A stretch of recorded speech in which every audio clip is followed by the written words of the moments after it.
The president tested positive for COVID again. Stephen Colbert said, "It's happened to lots of folks. I don't know anybody who took Paxlovid and didn't get it again. It's the hottest rebound since J-Lo tested positive for a second case of Affleck." Researchers say Paxlovid rebound is caused by insufficient drug exposure. Not enough of the Paxlovid drug gets to infected cells to stop all viral replication. So the COVID pops right back up, which is why the White House is now trying to give Paxlovid to Biden's poll numbers. Fallon said, Biden's looking on the bright side. He's like, well, at least my COVID got a second term. A source says Chris Rock has no plans to reach out to Will Smith. The source also believes that the timing of the apology is more for Will's best interest. Quoting the source, Will needs the public's forgiveness, not Chris. We now know when Bill Engvall's final show will be. Bill Engvall is retiring from comedy at the end of the year. The end of the year is New Year's Eve, and on New Year's Eve, Bill Engvall will be in Salt Lake City. He'll be at the Eccles Theater on Main Street. Tickets go on sale Friday at 10 a.m. sharp, so if you're a big blue-collar guy and you want to see Bill's last hurrah, get yourself to Salt Lake City for New Year's Eve. The show itself will take place at 8 p.m., so even if Bill does 2 hours, you can still do something else for midnight, and where's a better place to party on New Year's Eve than Utah? The Montreal Gazette caught up with Chelsea Handler. Now listen to this answer Chelsea gave. Moving from the U.S. is always on the table. I bought a little ski pad in Whistler when COVID hit, so I'm always looking to become a Canadian citizen. It's definitely on the horizon at some point. It's not a nice time to be an American, and it hasn't felt like a nice time to be an American for quite some time. She also said it was a good time to be hosting Jimmy Kimmel's show around all that nonsense that keeps going on in this country. Her ex-boyfriend / current opener, Joe Coy. He's got a movie out this week, so a lot of Joe Coy in the news. Men's Health caught up with Joe Coy, who said last summer his 18-year-old son sent him a shirtless selfie. His son was posing in front of a mirror flexing and texted Joe Coy, "I'm not little Joe anymore." Then came the videos, little Joe doing push-ups, little Joe clanging weights, little Joe hustling on the treadmill. Why little Joe decided to share his progress with me, I have no clue, but if he was trying to motivate me to lose what my then girlfriend Chelsea Handler calls my moon face, it worked. Between little Joe's discipline and my lady's longtime commitment to working out, there was so much indirect peer pressure. I felt like I had to make changes, so I stopped buying soda. I started eating salads once a day. I woke up at 6:30 and went to the gym with my girlfriend. Poor Joe Coy. He was really into Chelsea, it sounds like. And things started happening. I lost 15 pounds. I took a selfie. I sent it to little Joe and said, Dad caught up. I used to weigh a doughy 189. Now I'm down to a lean 165. My moon face is waning. My son is almost jacked as his cousin Trey. Maybe I do have to start calling my son Big Joe now, which makes me Medium Joe. Hey, are you right now like, hey, Johnny Mac, is it a slow news day? Yeah. Daryl Hammond took ill at the Comedy Zone in Greenville on Saturday night. Mark Garrison was at the Saturday night show. He spoke to WYFF4.com, your home for comedy news. Said about 3/4 of the way through the show, Daryl Hammond said it was hot and asked if somebody could turn down the air conditioning. Wouldn't you turn up the air conditioning? Should we bog down on that sentence and overanalyze it? Nah, let's move on. Garrison said about 5 minutes later, Daryl Hammond was doing some SNL impressions and said, I don't feel good, and went to his knees. Garrison said he wasn't sure what happened, but a couple of nurses and or doctors went on stage to assist until the EMTs arrived. The Comedy Zone posted on Sunday that Hammond was feeling much better, and Hammond did perform Sunday night as scheduled. Michelle Buteau talked to The Cut about her morning routine and said, my twins, depending on what monsters come to visit them in the night or what fly landed on them or whatever else they see in their sleep, wake me up between 5:30 and 6:30, 7 a.m. on a good day. She talked about how she brainstorms her comedy and says, I have little comedy notebooks and I also have notes on my phone. I'll write on my laptop for longer stories. Then I also have stuff in the back of my head that I'll run by a friend or my husband. I'll be like, is this an overshare or is this an important share? Does this make you want to hear more? And sometimes I'll try stuff I've been thinking about when we do live shows for adulting. That's what I love about podcasting, especially doing live shows, because you have a space safe to be like, you know what happened to me today? This. And then later you can edit it.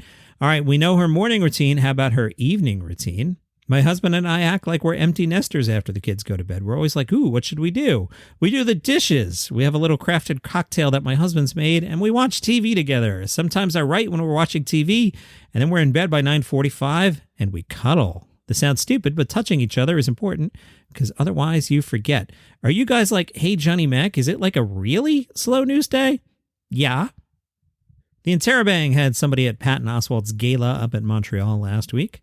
Intero wrote, Patton Oswalt is something of a folk hero, a niche comedian known for quick wit and slight absurdist tendencies. He was a comic who rose to fame over the past decade with slightly more angrier and nerdier sensibilities. After the sudden death of his wife, Michelle McNamara, in 2016, he has emerged triumphant over that unimaginable sadness with a more observational, self-actualized style, resulting in deeper laughs from a real place.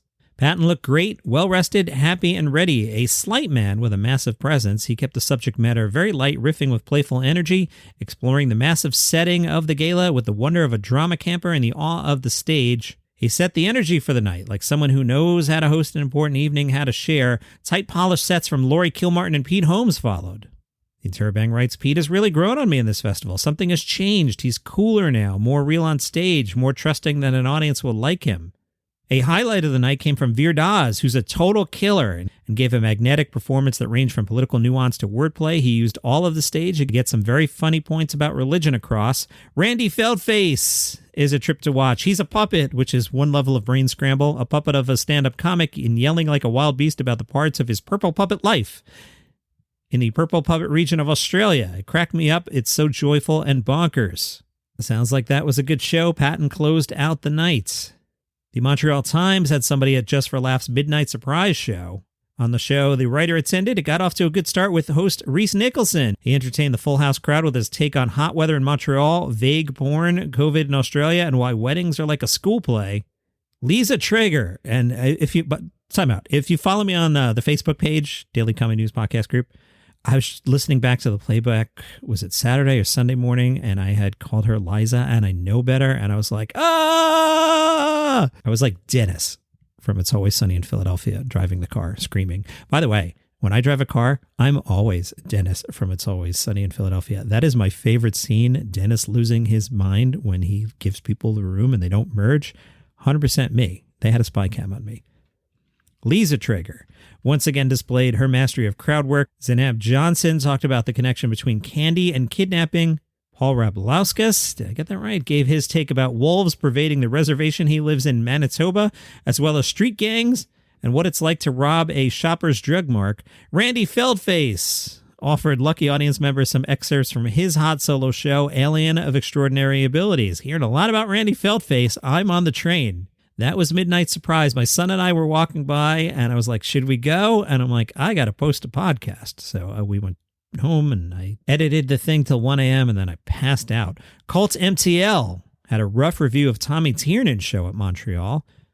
The subheadline, Montreal audiences aren't ready for jokes about residential schools and the Pope's apology. Tommy Tiernan drew comparisons between the Canadian Indigenous experience and Ireland's history of colonialism and institutionalized abuse, but his routine was not well received. Just for laughs. Ouch. If Tuesday night shows any indication, it would seem Montreal audiences aren't exactly ready for jokes about residential schools, the Pope's apology, about the attempted cultural genocide of Indigenous people, or poking fun at any aspect of Indigenous culture. And it's not like Tommy Tiernan draws a young woke audience either. Tuesday night show definitely skewed older, perhaps the oldest crowd I've seen yet at a JFL show. And age notwithstanding, the writer says, I don't find Montrealers to be particularly woke or politically correct or quick to take offense to begin with. Maybe Tiernan will keep up the routine that introduced the show, or maybe he was simply riffing off what was in the news. Either way, he perhaps could have consulted with a local to gauge how jokes on the subject might be received. I don't know if you want to do that. Or he could have paid a little more attention to the awkward and total silence that came with the Indigenous land acknowledgement that precedes JFL shows now. Also, pay attention to reactions, because if it doesn't quite work at the start of the show, it likely won't work in the middle or at the end of it either. So I'm not all that familiar with Tommy Tiernan. I know his clips from when I ran SiriusXM Comedy and playing them in 8-minute chunks, but I'm guessing here that Tommy was doing a show, a full performance with an arc, rather than just a series of 8-minute pieces that really work together. So who's going to my mind is Jim Brewer, who I'm friends with, would have read a room and changed gears, but this sounds like Tommy had more of an arc, and it's hard to just bail on your arc and go freeform in the middle of a show. The writer says, I was quite surprised at how evidently raw it's still for an audience who, if I had to guess, didn't have too many Indigenous people in it. So all jokes and poor taste aside, it was refreshing to witness a room full of empathy, even if that clearly wasn't Tiernan's intent. I don't want this to take too much away from what was an otherwise decent, if occasionally imbalanced set, but it was hard to miss, as my brother observed. Tiernan takes the persona of your local pub's favorite customer, the guy at the end of the bar who's always there and who's occasionally afforded the privileges of refilling his glass if the barmaid's too busy elsewhere. He took long-running stories and remembered the stories others had told him, and most were genuinely funny. Comedian Jimmy Carr was in attendance, and his trademark laugh bellowed throughout the theater, appreciating a Carr-esque twist to Tiernan's routine from an anonymous audience member. There were too many times when Tiernan's storytelling went a little low, brought the energy down a little too much for the subsequent punchline and payoff, but I'll chalk that up to the kinks you might expect to find on opening night. Yeah, I mean, I don't know. I think if you're going to Montreal, you've got a pretty polished show. I don't know if you're winging it on opening night. I'm not a performer. Could be me. All told, it was a good show on the whole, but it's clear Tiernan's been a bit out of the game for a while. By the end of his time at JFL, I expect the routine will be better oiled and running smoother. I haven't seen any other reviews, so I don't know. The Edinburgh Fringe Festival is happening at the Fringe today. Jordan Brooks, This Is Just What Happened. The review is that this show is quarried from the darker subsoil of a disturbed soul delivered by a man whose warmest smile still stirs some unease. The show's jagged spine is provided by a particular insult directed at Jordan Brooks back in 2019. It's nothing, he keeps telling himself. He's over it now. But the whole show gives lie to that as the 36-year-old worries about the epithet in question, advertises to the audience and himself what a swell guy he is, then ends up reenacting and chewing over the behavior that ticked off his critic in the first place. Jordan Brooks, I've Got Nothing, is at the Pleasance in Edinburgh all month. Also in the Fringe this month, Catherine Bohart's This Isn't For You.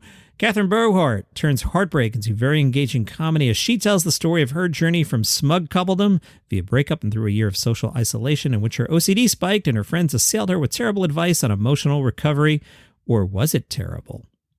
Catherine Bohart's at Monkey Barrel, August 4th through the 28th.